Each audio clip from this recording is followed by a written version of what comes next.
animations can get really tricky. A one-to-one correlation of shots might not evoke the same feeling, and Houseki no Kuni showcases 3 completely different styles of the Lustrous, manga black and white stills, 2D color animation, and a blend of 3D CG animation for the TV anime run that are just beautiful.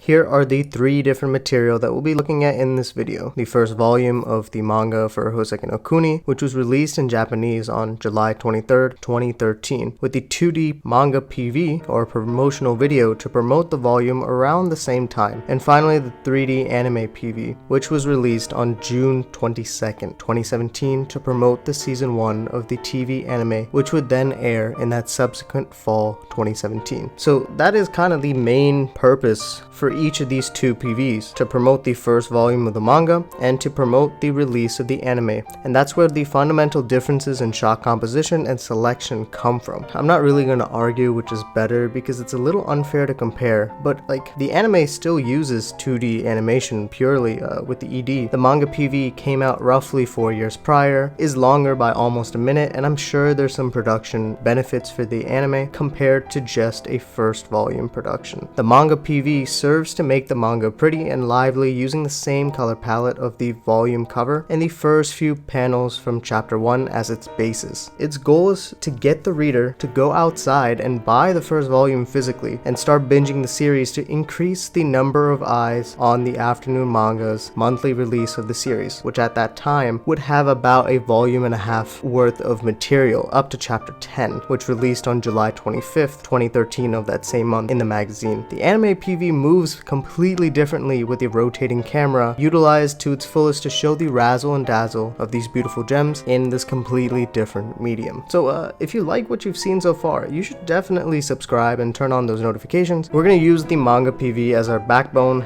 and see how the manga and anime relate to it. The first scene is brand new, since a single gem like this that seems to be both floating and falling at the same time, I can't really tell, it isn't from the manga or the anime PV at all. This is an establishing shot to show us that this gem, and then our next shot which shows us a gem which is our main character. The anime PV actually starts with Cinnabar instead to highlight the importance of that dynamic for Fos, because well, Cinnabar is literally the reason for Fos's motivation in life. The next shot in the manga PV combines 2 different elements. In the manga PV and the anime PV go in 2 different routes. The manga PV shows a shot of Fos and then the butterflies to transition into the first action piece of chapter 1, which is a really clever scene change using the butterflies compared to how the anime PV kind of just uses the butterfly shadows in the middle of the PV to switch between Lunarians to Cinnabar. Here it kind of evokes, with the manga PV, evokes the same feeling of a really nice transition with the manga panel and Fos getting obscured by these butterflies themselves. And we all know butterflies are really important. I really love the shine that's added in the manga PV to the Lunarian sunspot to make it pop and counter well with the shine of Morganite and Goshen, while keeping the perspective afar because they haven't really drawn their swords compared to the manga panel equivalent, which is much closer and really has the gems as the highlight instead of the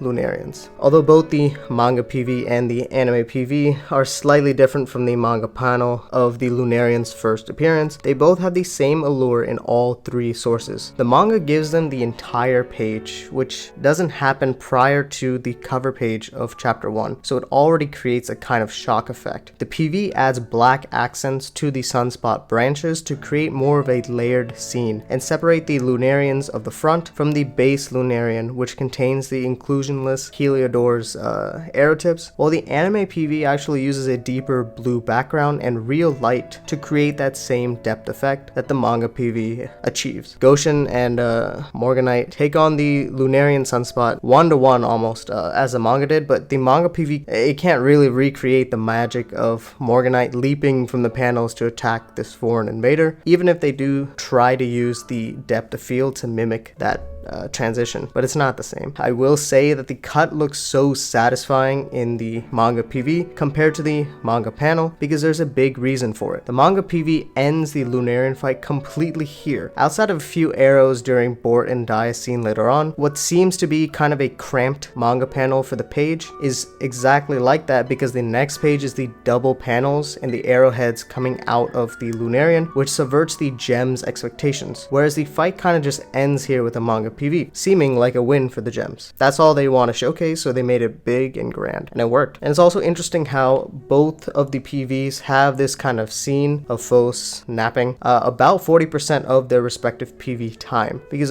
usually this is how our series starts. It starts with Phos napping, right? And Morganite coming and waking up this Phos. Usually a reader will read the entire first chapter of a manga before dropping it. It's very rare, or in my eyes. I don't think it's you guys can relate. I don't think anyone drops a series before at least checking out the entirety of the first chapter. So it can have these slow moments, but with the PV that's so short, it has to be front loaded with hype moments before the little calmness is allowed, and that's why it works. It also fits with the theme of our story because of all these high energy moments are occurring. Our protagonists at this stage of the story, they are lazy, useless, and usually not involved in any of it. They're just trying to get a quick nap. That's how they've been living for the past 300 years. I mean, like, let's be real. The manga PV fits with the colors of the color page really well, as they're just basically recreating it, while the anime shows some realism with the grass blades. And then we get this montage of a cute little Phos in the manga PV. The first part is taken directly from a manga panel, however the other ones are all manga PV only material, just showing how clumsy Phos is in this really pissed off Phos look, and it's really nice. I actually really enjoy it. The manga panel for what this manga PV shot comes from shows a little bit before they turn to see Morg leaving, and the reason why they did that because it kind of doubles down on the clumsiness. I mean, just look at Phos's face in the shot, and the anime goes a completely different route. They remove the scene and instead they show off their beautiful 3D lighting on Phos's hair while they're still taking a nap in the grass. And then we got to this iconic shot of the PV, anime, manga, all of it. I mean, like, the thumbnail itself speaks for it, right? This is an iconic moment for Cinnabar, a gem that doesn't want to fight but still does anyways. I think the coolest part is the fact that the anime had the knowledge of the gold platinum alloy that gets incorporated into Phos, while one volume into the manga, its PV just didn't know. So they kept the mercury its usual color, like the silver tint, while the anime PV uses the reflection of the sunlight on the mercury to look like gold. And Cinnabar actually gets introduced finally, 45 seconds into the manga PV, and at this point of the runtime, the anime PV is already done. And that's kind of why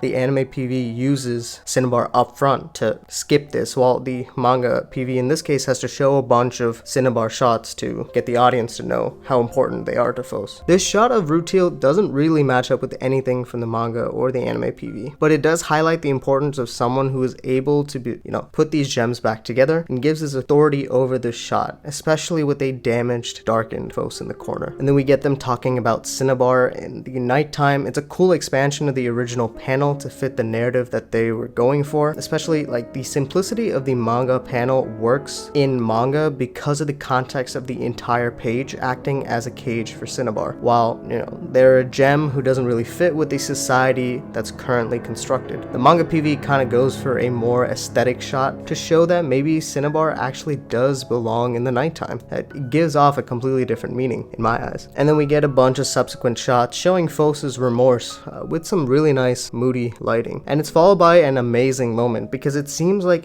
from both of the PVs, both the manga PV and the anime PV, that Cinnabar is crying due to the Lunarians, but it's actually from their frustration that they've trapped themselves in this role of nighttime and nothing will take them out. Phos really is their only salvation, and you only really get that from the quick cuts to Phos, but that's about it. Like, it's not as explicit as the manga itself, which is really nice. And we get spliced with Daya's and Bort's introduction with this manga PV, and this new shot of Daya on the grass and the water is a pretty subtle nod to them as the sole reason that Phos gets out of the shell of the snail. The shot composition of Bort in the manga, it just cannot be matched even closely, since we only get like one shot of Bort in this manga PV at its tail end, so it just doesn't match it. Bort in the manga, especially early on, just flows crazy. And then we get shown the fragility of all the gems, even if the audience doesn't know about the Mohs like hardness scale or who these gems are, what the gems are, all of them break. Whether they're weak, like 2, 2.5, all the way up to 10. They break in this world, no matter what. And then we get the penultimate shot of Cinnabar in the PV, which seems very fitting because it just seems like they're giving up, and their Mercury is also very liquidy and in line with the background of the sea. While the other remaining shots are of the shine of the Lustrous to the shot of the brightest of them all, Diamond. And we get our closing final shot of Cinnabar that is pulled from chapter 6, and it's specifically pulled from chapter 6 because that's the last chapter of our volume to stitch everything nicely together for this manga PV. And the inside of the cover of the first volume is also used here, and it is heightened to another level with this PV since they really tone down the shine of some of the gems like Pad, but add the Lunarians hovering over and throwing the petals onto Congo and the gems, and it looks just downright beautiful. I love this shot. This is my favorite shot of the PV. And the post-title scene that finishes the PV and ends on this cute note of our main character, the perfect,